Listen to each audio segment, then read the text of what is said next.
കേന്ദ്ര സർക്കാരിന്റെ കേരളത്തോടുള്ള അവഗണനയ്ക്കെതിരെ CPI പ്രതിഷേധ സംഗമം നടത്തി.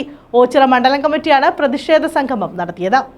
CPI ഓച്ചിറ മണ്ഡലം കമ്മിറ്റിയുടെ നേതൃത്വത്തിലാണ് കേന്ദ്ര സർക്കാരിന്റെ ജനദ്രോഹ നയങ്ങൾക്കെതിരെയും കേരളത്തോടുള്ള അവഗണനയിലും പ്രതിഷേധിച്ച പ്രതിഷേധ സംഗമം ഓച്ചിറയിൽ സംഘടിപ്പിച്ചത്.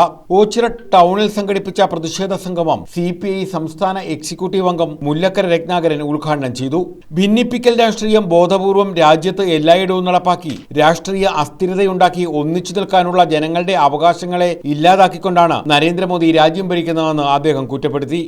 ശ്രീനാരായണഗുരു അയ്യങ്കാളിയും ചട്ടമ്പിസ്വാമികളും കേരളത്തിൽ നമ്മളോട് പഠിക്കണമെന്ന് പറഞ്ഞ് പള്ളിക്കൂടം തുടങ്ങിയ ക്രിസ്ത്യൻ മിഷണറിമാരും ഇവിടെ അതിന് സൗകര്യമൊരുക്കിയ സംവിധാനങ്ങൾ കൊച്ചുങ്ങളെ പള്ളിക്കൂടത്തിലേക്ക് വിട്ട അറിവിന്റെ അക്ഷരങ്ങൾ അകത്തെത്തിച്ച ഒന്നിക്കാനുള്ള ഒരു മോഹമുണ്ടാവും, അത് സമാധാനത്തിലേക്ക് എത്തിച്ചേരാനുള്ള ഒരു വഴി തുറക്കും എന്ന് കേരളം തിരിച്ചറിഞ്ഞതുകൊണ്ടാണ് കേരളത്തിൽ ഏത് പാവപ്പെട്ടവനും കൊച്ചുങ്ങളെ പഠിക്കാൻ പറ്റും. CPI മണ്ഡലം സെക്രട്ടേറിയറ്റ് അംഗം RD പത്മകുമാർ അധ്യക്ഷത വഹിച്ചു.